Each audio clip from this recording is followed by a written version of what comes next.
now. We're recording, and we're at 20.5. And Brian is translating, yes? Yes. Okay. 20.5. Et iratus est valde rex adversus, patricium de morte et inuit poene et in eum volens occidere.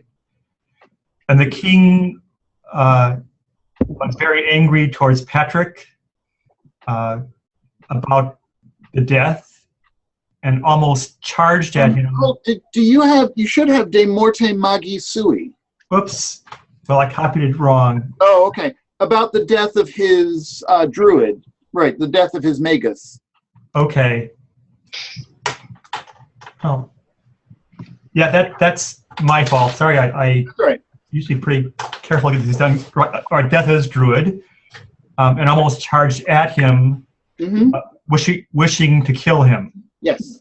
But God prevented that man from doing so.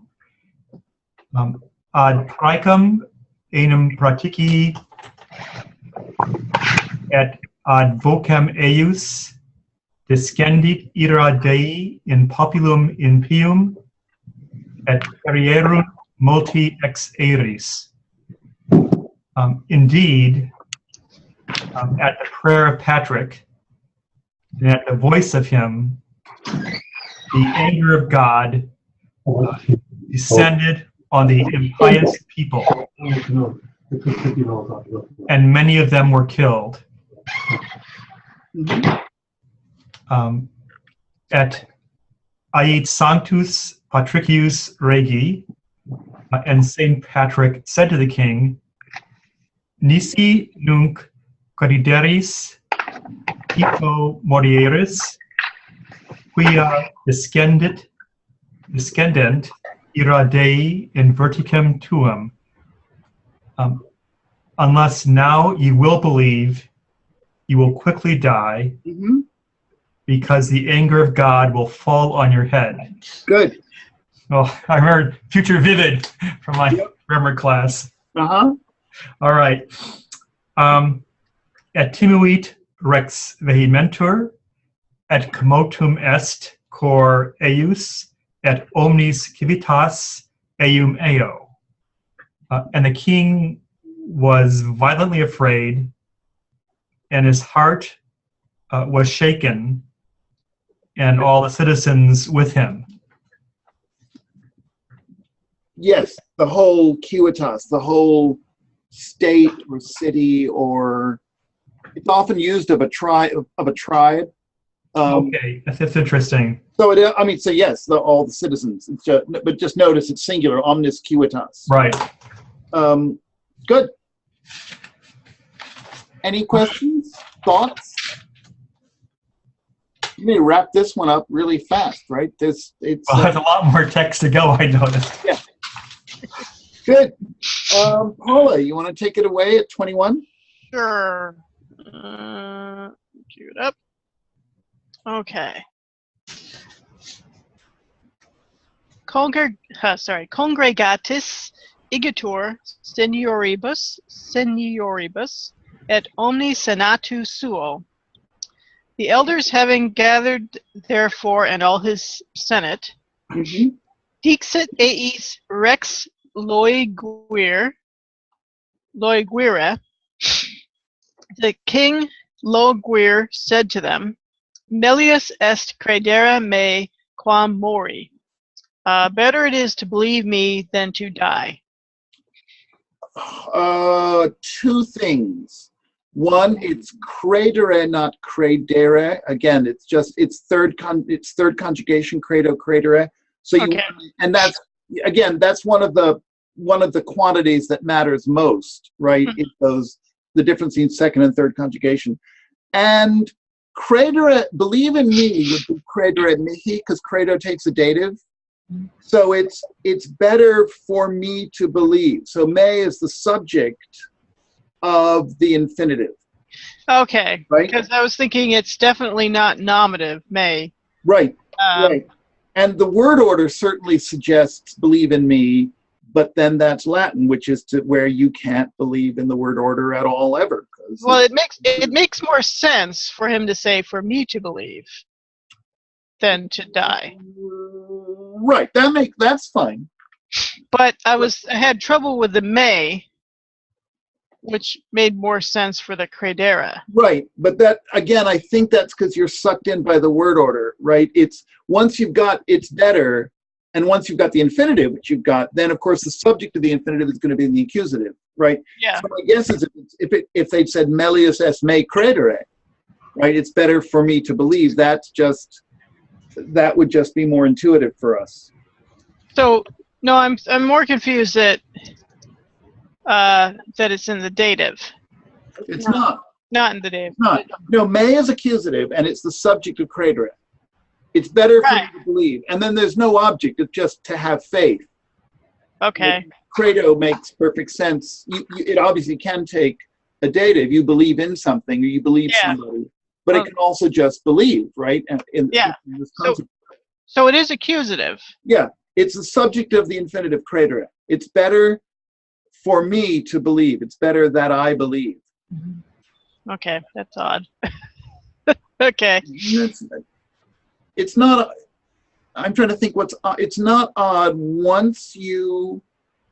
Why would it be? It's because he's the one doing the believing. Right. It's better for me to believe than to die. So it's more that, isn't it? It's the accusative of melius est. Yes. Est. Well, melius est sets up an accusative and infinitive, right? So it is better. Mm-hmm. Right? And even in English, that expects an infinitive, right? It is better to believe. Mm-hmm. Right? The trick is that in Latin, the subject comes in. If you're going to express the subject comes in the accusative.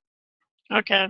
He could have said melius est mihi, where the mihi is really referring to like the melius est part. That's true. For me. Mm-hmm. That would have been possible, but he did it a different way. Right. Mm-hmm. So the melius est has nothing to do with except that the whole phrase comes after it. So not it is better for me, like, and not for you. It's that it is a better thing. Me believing is better than me dying. Mm-hmm. Okay. I understand the sense. Mm-hmm. I'm just trying to Make it trying to figure out how it makes how the grammar works. I think you're just blanking out.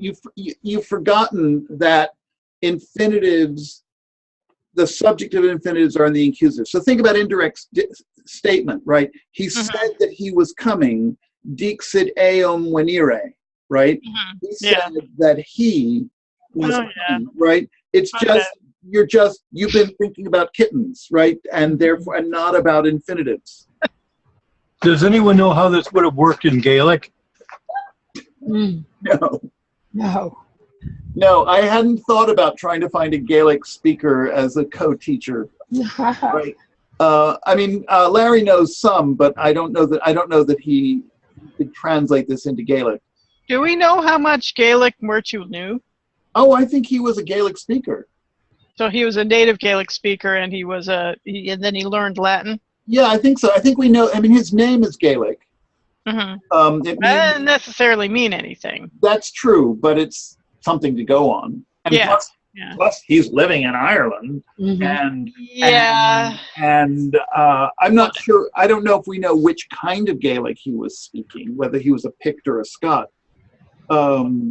It's a kind of a regional thing. Well, if he's in Ireland, he's not a Pict or a Scot. Actually, there were Picts. I was reading something that said that up in the Ulster region they were Picts still, but maybe that was the earlier thing. I mean, I'd been assuming that there was one Gaelic population in Ireland, and then there were the Latin speakers. But I was just reading a book that made it way more confusing. Well, there were a lot of different tribes, clans in Ireland, and I'm not sure we know how much of a variation there was in the Gaelic that they spoke. But from what I did a pretty recent literary survey of Pictish stuff, and I I don't know if there were any. Scotty, I could see. Picts, I don't know. Well, There's a lot of weird stuff that goes around about the Picts. I mean, it shades into.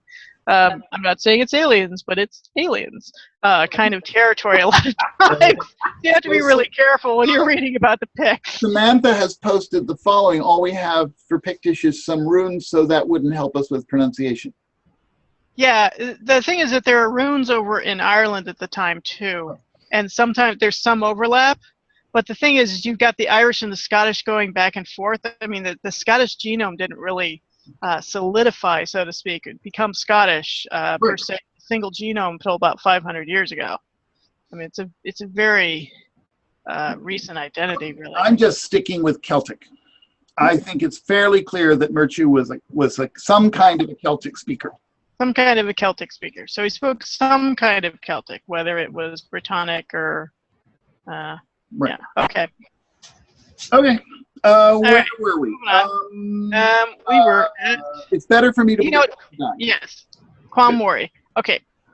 Iditoque concilio et suorum praecepto credidit, or would it be credited? Created it. Yes. Created. Okay. In illa die. And this council having been entered upon. Yeah, like there having been a council, like having taken council. Yeah. Right. Every time I see praecepto, I think that's a preceptor. No, wrong era. That's later on. From the teaching of his men, he believed on that day. Yes, with the instruction of his own men. In other words, his own men advised him to go ahead and become a Christian. Yeah, like ex plus the ablative, meaning like in accordance with. Mm-hmm. So it's an ablative of in accordance with? That's ex. That's one of the meanings of ex. Right, so it's ex praecepto, out of the, yes, in accordance with. Out of, yeah. Okay.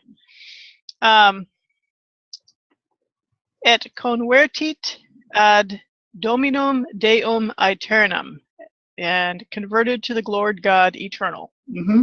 Et ibi crediderant multi alii. Mm-hmm. And there many others believed.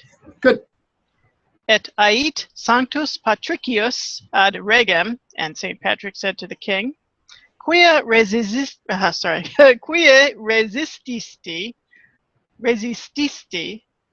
Yes. Right? Yeah. Mm-hmm. Doctrinae mei, because you opposed my teaching or my doctrine. Mm-hmm.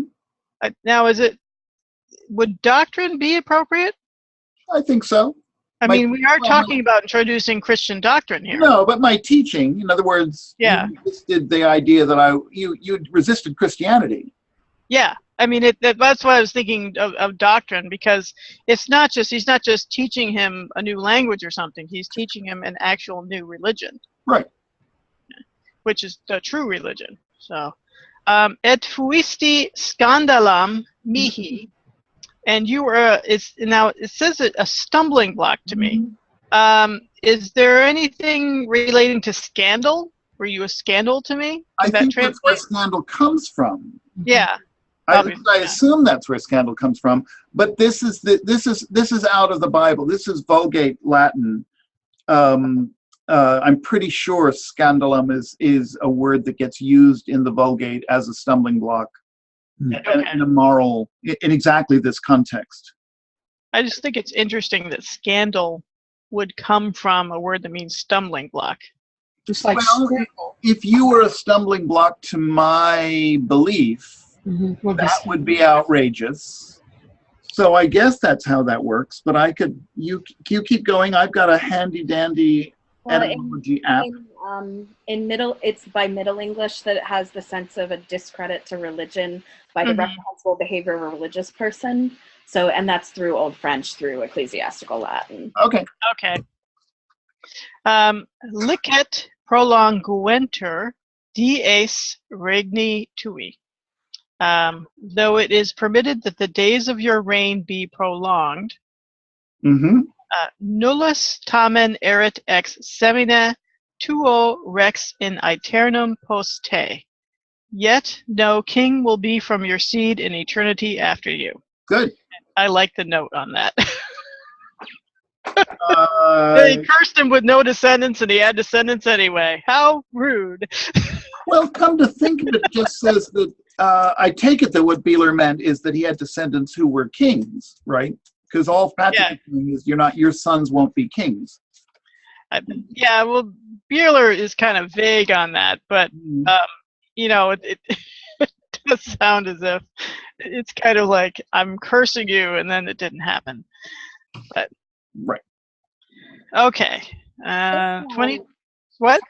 Just a little thing, that likat, it does mean although, but then you don't have to do the allowed part. So if you translated likat as although, like I think you said something like, although it be allowed that, but you don't actually need to do that. It's just although the days of your reign will be long. Yeah. Yeah, it's tricky. The word, so the likat sometimes does mean it is permitted, and sometimes it becomes a conjunction. Yeah. Okay, I was wondering if it was both. Yeah, so if you've done the although, you don't need to do the other. Okay. It's like, it is permitted that, but nonetheless, this other thing, that's why it means although. Okay. Yeah. All right. See, 22.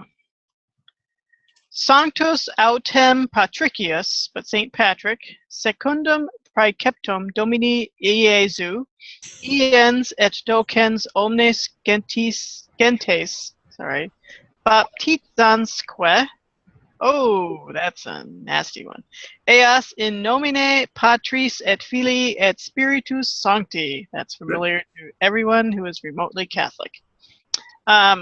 According to the advice of the Lord Jesus, going and teaching and baptizing all those Gentiles in the name of the Father and the Son and the Holy Spirit. I'd use something a little stronger than advice if it were I. Well, I don't think. I looked it up and said advice. I mean, obviously, Yeah, but precept is precepts are like rules.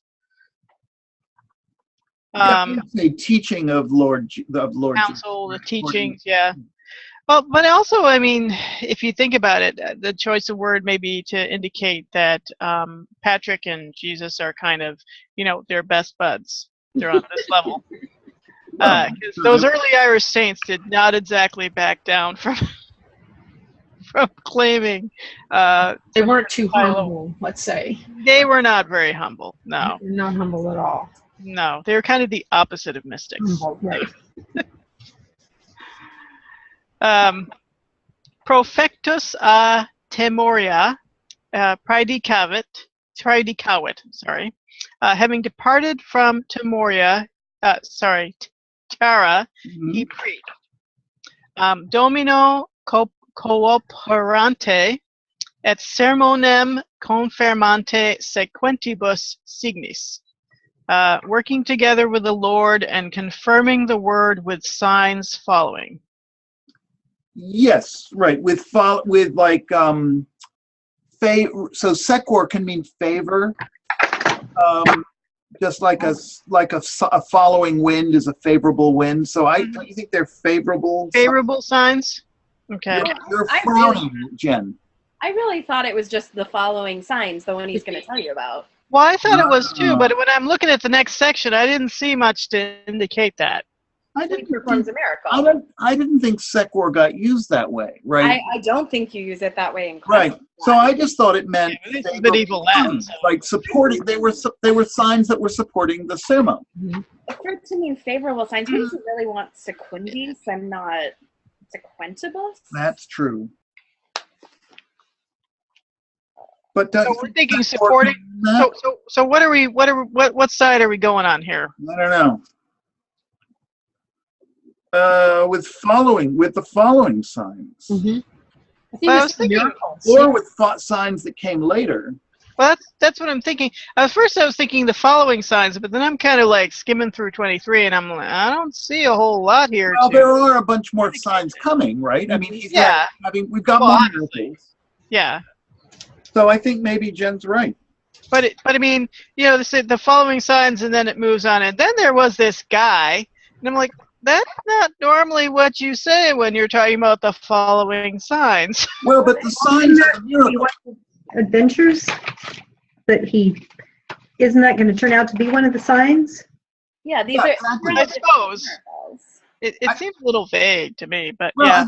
I think what's coming are a bunch of miracle stories, Mhm. right? And so Okay.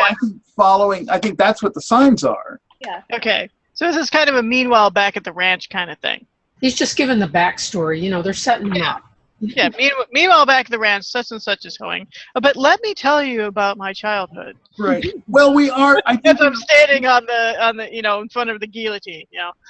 this is actually a kind of. I think in the manuscripts break off after 21, and one of them comes to an end. Some of the other ones, I think, start book 2 right here. So it's like a new. This is miracle stories after the big initial conversion.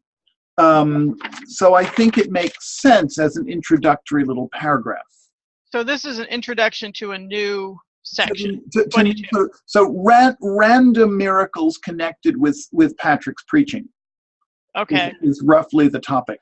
All right. I don't think it's the greatest writing on the planet, but yeah, I mean, I totally get why I would think. At first, I was thinking, yeah, the following signs, and then it just sort of starts with a, But first, let me tell you about my childhood kind of section. I'm like, that's a little odd. Well, no, because there's a. Maybe I got that wrong. You'll see, because as we go on to 23, There is that's actually a miracle story, Yeah. right? It just It's obviously miracles. They're all miracle stories. Right. I mean, I would be very, very surprised if there were no miracles. It's a hagiography. Of course, there are miracles. Okay. I had a question in that last phrase, et sermonum confirmante. What is the grammatic what's the grammar for sermonum? It's an accusative, right? Right. It's the object of confirmante. confirming his word. Right. So the Lord was cooperating, and the Lord was confirming his preaching, his word. Oh, all right. That makes more sense. Thank you. So that's all a it's not a gerundive. Ablative absolute. Okay. Yes. That whole phrase, yeah. Good. Victoria, take it away. 23.1. Which consists of 3 sentences, one of which is by Henry James. Yes. Erat quidem homo in regionibus uloforum patrici tempore. Macquil, I have no idea. Macquil mocu Grecae. Et erat hic homo valde impius. Cyrus tyrannus ut Cyclops nominaritur. Nominarator. Nominarator. And there was a man in these regions of the Ulaid in that time, in Patrick's time, Macquil mocu Grecae. That doesn't mean somebody of the Greeks, does it? Since he winds up being Cyclops. And this man was very strongly impious, a savage tyrant, so that he was called Cyclops. Real life. He was wicked in his thoughts. He was immoderate, intemperate in his words. He was malign in his deeds, bitter in his spirit. Oh, I haven't read this. Cogitationibus.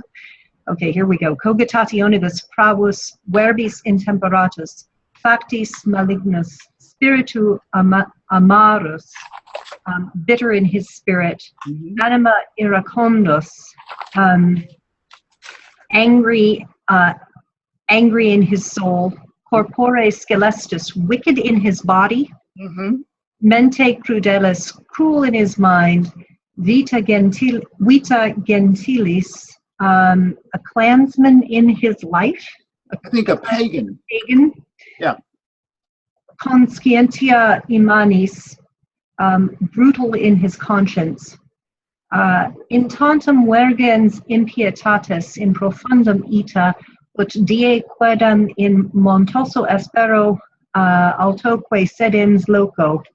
In so sinking in to such a profound depth of impiety that on a certain day in the rough, mountainous, and high spot, that's when he was sitting in that rough, mountainous, and high spot, and I'm hoping this is a place named Hindruim Mokuakach. Yep.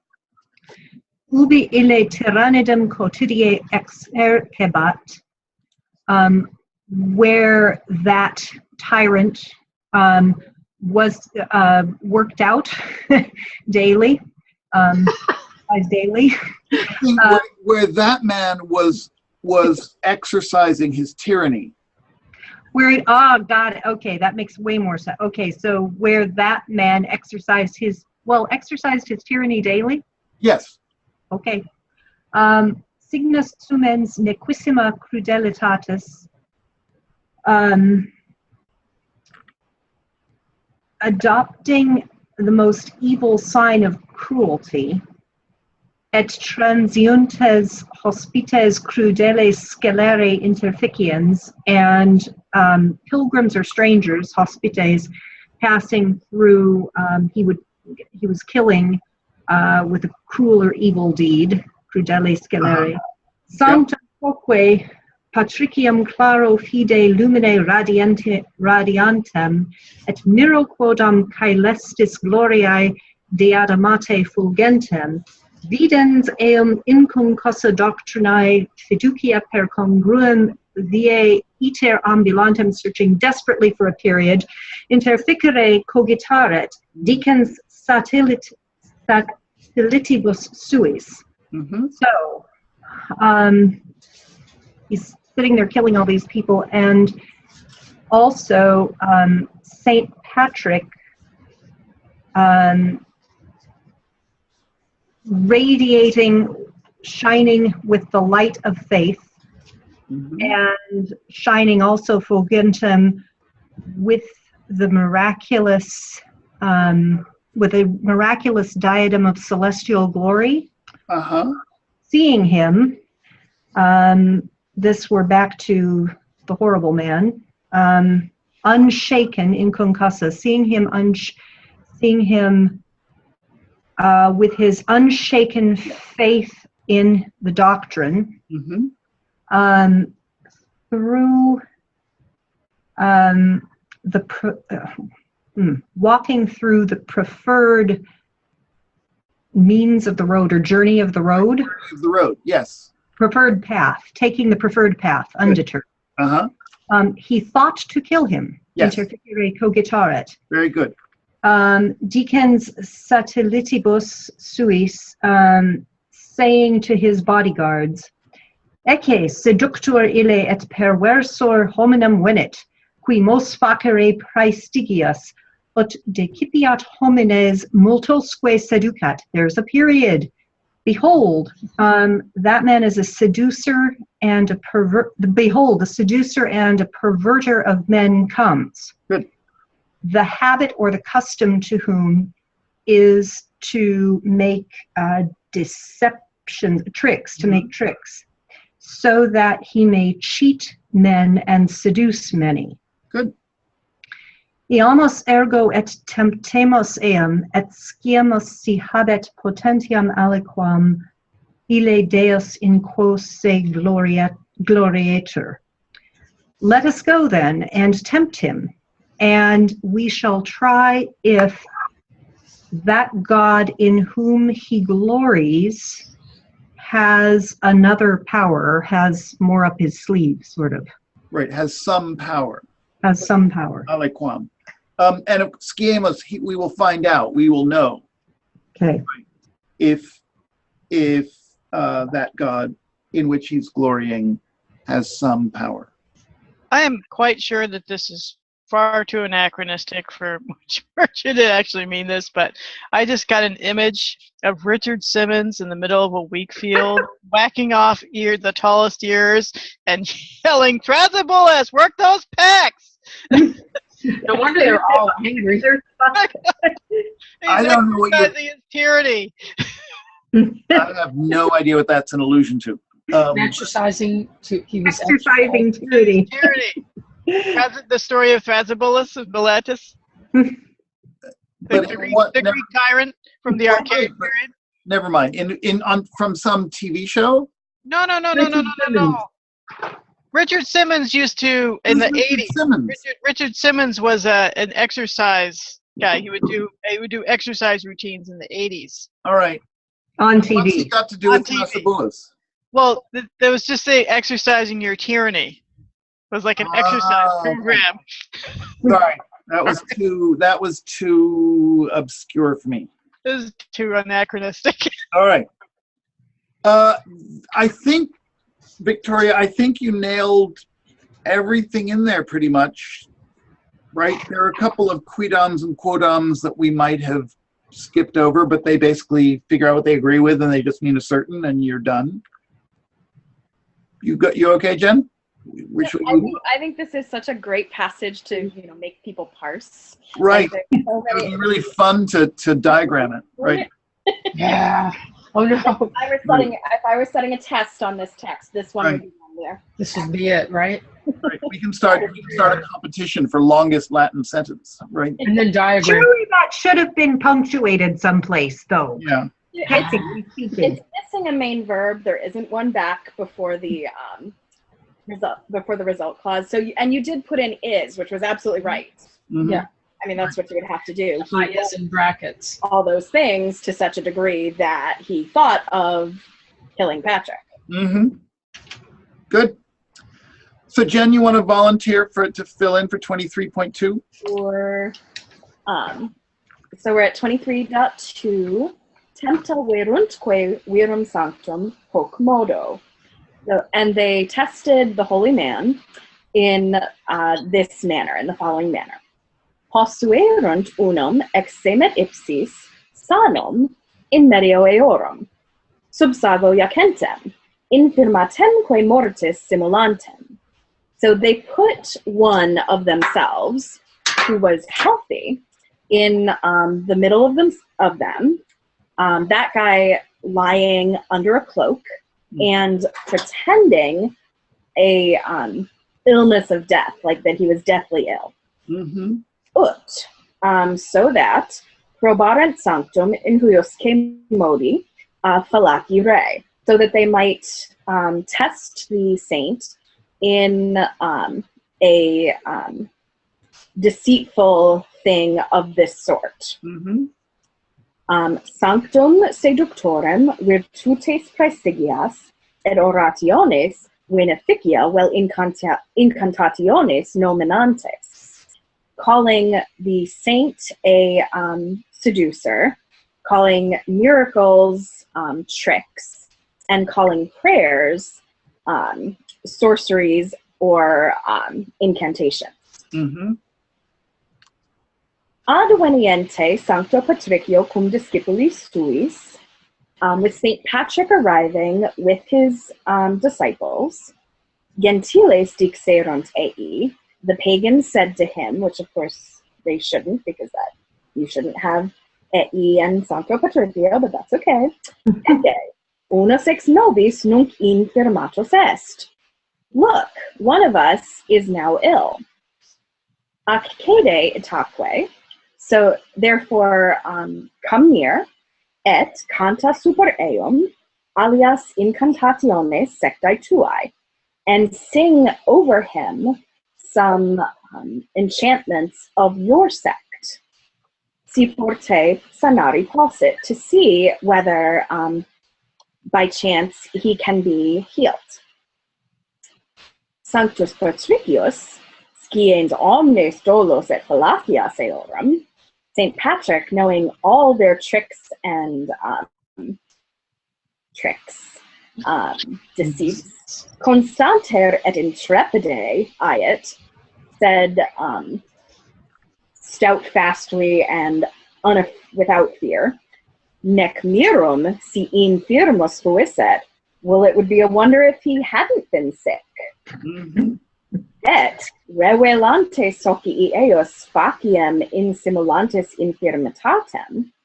And his friends, lifting up the face of the one pretending sickness, viderunt eum iam mortuum, they saw him already dead. At illi, instupescentes amirantesque tale miraculum, but they, stupefied and wondering at such a miracle, dixerunt intra se gementes, said to themselves, groaning, Vere hic homo Dei est, truly this man is of God. Male fecemus temptantes eum. We did badly, poorly, wrong, testing him. Good. I think it's kind of interesting that, you know, in light of how Christians treat pagan magic, that you've got a case here where the pagans are calling this new Christian religion bad magic. That you have concepts of white and black magic in a pagan system, which you did in the Greco-Roman world too. But it tends to, I'm just kind of surprised that it shows up in a Christian hagiography. But I think in this, with the Irish, that was the whole thing with all these Irish saints. It's just that the Irish saints have better magic than your, you know, their counterparts, and so they win all the time. Right. All the stories. It's not that they're holier; it's just that their magic is better and stuff. So and the others are kind of jealous. You know, they have bad magic. It's also kind of interesting that he's basically killed a man, and with magic, and all they say is, "Well, he must be a god." Which is perhaps virtue eliding over the difficulties of all that. Because I would think the first reaction would be, well, he killed someone with magic, and there are laws against that. But see that they realize that he has better magic. He's a god. Yeah, but then, you know, if he has better magic, then they're jealous, and then they would, you know, it doesn't particularly follow human nature, but then it is a hagiography, so. Well, it must have faked the hell out of the people who were testing him. I mean, that's one way. I mean, it's kind of a cool response. And I love and by the way, and Jen, you must love this too, the pluperfect of nec mirum si infirmus fuisset, right? It's a really great pluperfect. It's no wonder if he had been sick, because now he's dead, you know. It's, I think it's a great story.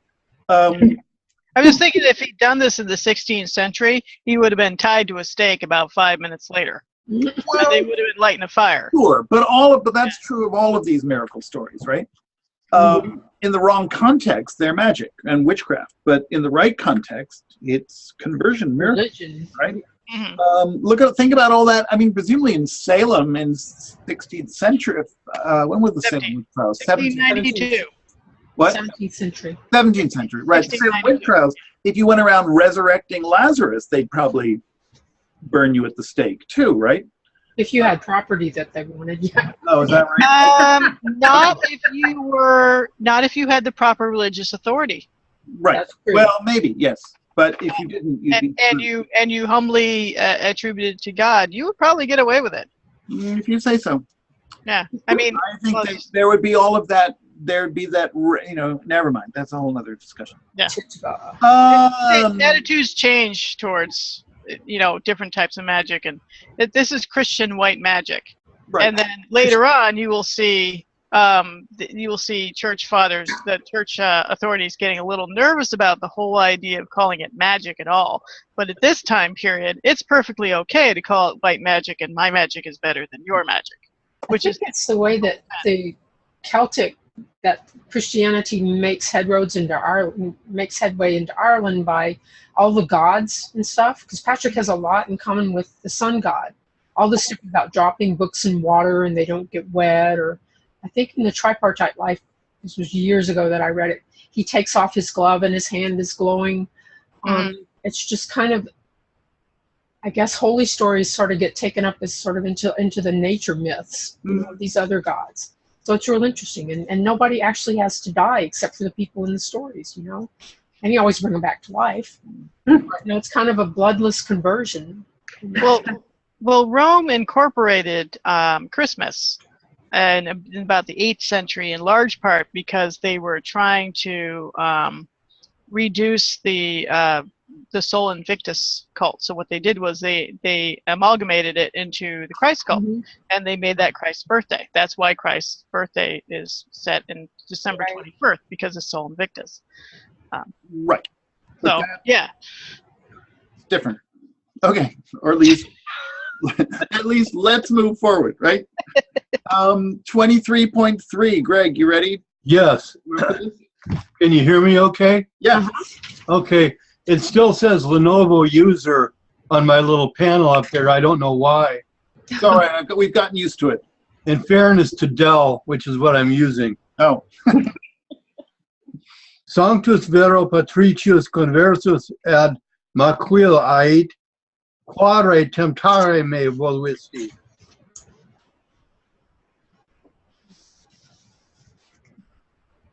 The truly holy Patrick turned to Maquil, said, "Why did you want to tempt me, to try me, right, or put me to the test?" Yeah. The wero is really just means but, right, or in truth. I mean, technically it means in truth, but then it gets to use it actually just means but. Verum, it's supposed to be verum is but, truly but, and vero is truly indeed. But even in classical Latin, they get reversed, so they can be used interchangeably. Okay. But there was a vere in the previous sentence, so there, and that one really does mean truly, but vero doesn't. No. Right. Respondesque ille tyrannus crudelis ait, peniteat me facti huius, et quodcumque precipiris mihi faciam, et trado me nunc in potentiam Dei tui excelsi quem predicas. So that crude and cruel tyrant said, "It pains me that this happened, and whatever you direct, I will do. Whatever you direct me, I will do. And I now give myself into the power of your highest God whom you preach. Et I sanctus crede ergo in Deo meo Domine Jesu, et confidere peccata tua, et baptizare in nomine Patris, et Filii, et Spiritus Sancti." And the saint said, but it's confitere. Right, it's a long E on confiteor. Confitere peccata tua, right. Et baptizare in nomine Patris, et Filii, et Spiritus Sancti. Yes. And the saint said, "Then believe in God, my Lord Jesus, and confess your sins and be baptized in the name of the Father and of the Son and of the Holy Spirit. Et conversus in illis ora credit Deo eterno, baptizatusque est." And turned around or converted. In that hour, he believed in the eternal God and was baptized. In superet haec adidit Maquil dicens, confitior tibi sancte Domine mi patrici, quod proposui te interficere. And on top of all this, Maquil added, saying, "I confess to you, my holy Lord Patrick, that I plan to kill you or propose to kill you. Judica ergo quantum debuerit pro tanto ac tali crimine." Judge, therefore, what is owed for such a great and such kind of crime. Mm-hmm. Good. I have one grammatical question or anxiety, which is that word poiniteat in line 2 in the second sentence, or the quotation, right? Yes. I was going to ask about that too. I don't really see how it really rightly should be subjunctive. If only I could be sorry for, or I would like to be sorry for my deed, right? A usage subjunctive of light hope. Yeah, it looks like it has to be a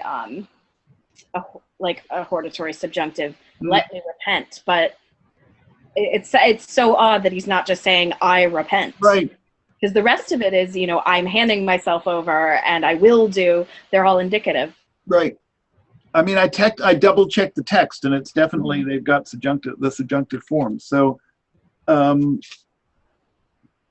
glad we're all equally flummoxed. I have a question mark too there. Right. But actually, what I'm really glad is when we actually solve the problem. But still, it's if we're let it be regretted for this deed or something like that. Yeah, right. Slightly kind of like, I probably should regret that I didn't. I like that translation. Or he talks about himself in the third person. Right. McCool probably should have regretted. It's perfect. It's impersonal, so you would always be in the third person with it. So it should be pinetet. Right. But it's the fact that it's pineteat. Right. Mm-hmm. I thought it was really weird. I didn't know what to do about it. It makes it sound like he's not sorry, but that could be it. Regret could be shown. Right. So the best I've got is that it's some kind of more polite way of saying it, or less straightforward. All right, 23.4, Mona. 23.4. Et aiet Patricius non possum judicare, sed Deus judicabit. And Patrick said, I am not able to judge, but God will judge. Tu tamen egrediri nunc in ermis ad mare. Nevertheless, you, speaking to him, go forth unarmed to the sea, et transi velociter de regione hac Hibernensi, and cross over quickly from this Hibernian region or land.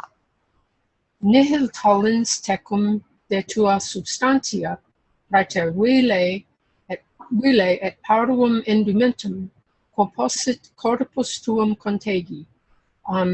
Taking nothing with you from your property, your substance, or your belongings, except a vile and small garment with which your body might be able to be covered, or can be covered. It's sounds kind of funny. Nihil gustans, nihil que bibens de fructu insulae huius, tasting nothing and drinking nothing from the fruit of this island. Habens insigne peccati tui in capite tuo, having or bearing the mark of your sin on your head. Et postquam pervenias ad mare, conliga pedes tuos conpede ferreo. And after you reach the sea, conliga,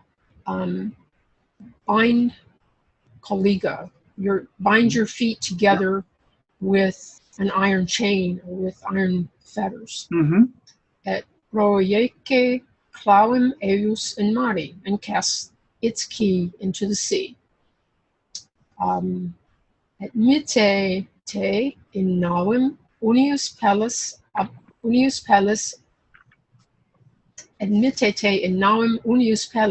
absque gubernaculo et absque remo. And place yourself into a boat, or get into a boat. Unius pellis means like made out of one hide. without a rudder and without an oar. Et quocumque te duxerit ventus et mare estoperatus. And wherever the wind and the sea may lead you, be ready, be prepared. Et terram in quacumque deferat te divina providentia inhabita. And into whatever land divine providence may bear you, inhabita, live or dwell there. Et exerce ibi divina mandata, and exercise or put into practice in that place the divine commands or precepts. Si faciam ut dixisti, et Makul said, I will do as you have said. De viro autem mortuo quid faciemus, but, or however, what will we do about the dead man? Et aiet Patricius, vivet et exurget sine dolore. He will live, and Patrick said, he will live, or he'll, I would say, come to life and rise up or get up without pain or distress. Et suscitavit eum Patricius in illa hora et revixit sanus. And Patrick raised him or resuscitated him, roused him in that hour, and he lived, meaning the former dead man, lived sanus, sound or healthy. Healthy. Yes, perfect. I think perfect. Hold on, I've got a question. It's going to be something. Yeah, I thought that. Oh, Matt, we're leaving. We're almost finished. Let me see. Question.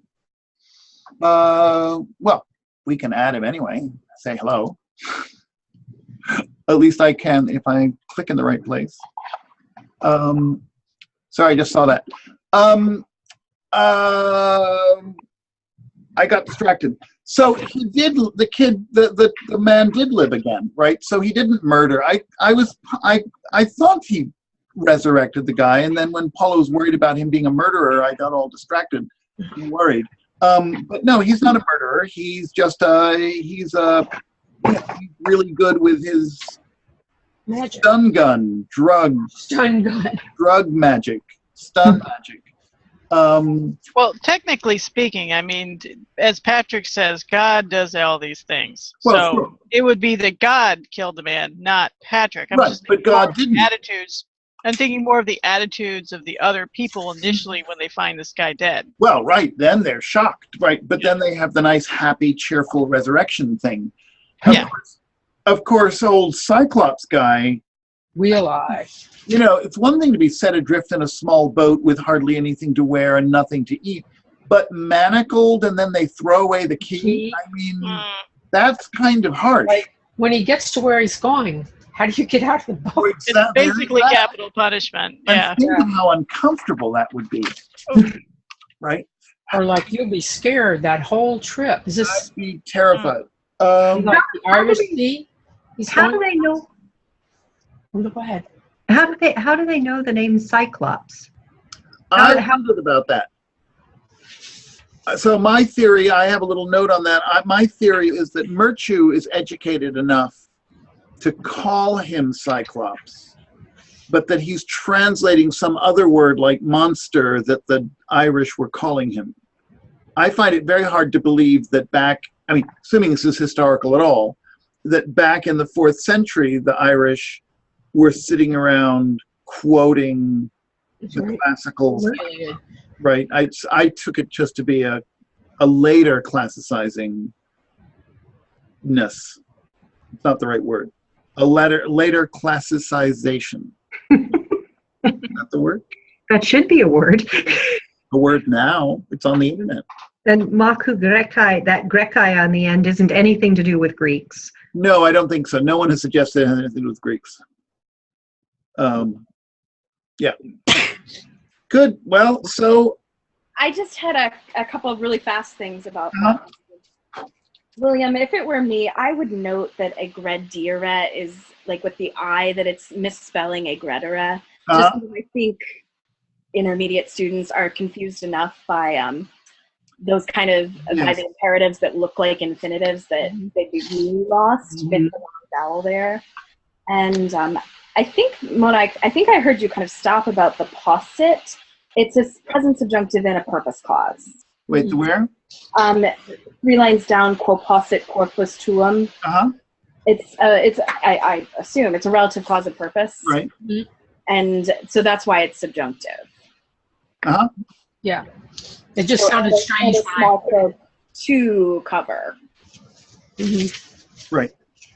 Or for your body to be covered with. Good. Thank you. Any other thoughts of any kind? Anybody? I saw the note about the Picts. I actually read it. Catherine Forsyth is very good. Sorry, what? Catherine Forsyth is very good. What note about the Picts? For this period. The note. Catherine Forsyth from the University of Glasgow is she's very good for early insular history. Late Iron Age, early medieval, this period. Well, I've got an enormous book. It's this thick on early Ireland, but I'm not going to read all of it. It's interesting. It's published by Oxford, so clearly you might have thought they would call it the Oxford History of Ireland, but they were a little sensitive, so they just called it a History of Ireland, and then you can figure out where it's published. I may have that book. So the English are getting tactful. I think that's great. Any other thoughts? Otherwise, I think we all have another week ahead of us of God knows what. No, I'm afraid of. I know. Let's not even talk about it. That's not. Thank you all. Another interesting, fun session. I like these. I like these shorter sessions. I really think we need to come down to under an hour, don't you? I sort of, you know, I don't. It's very impressive. What time will we meet next week? What day and time? 8 o'clock, same time. Okay, thanks. Yeah. No, we're settling into this. I think it's. I do think it's important to sort of settle into a time so people can make plans if That they works fine. All right. Thanks a lot, guys. See you next Thank week. you. Okay. See you next week. Bye-bye. Bye. Bye. Have fun in Boston. Thank you.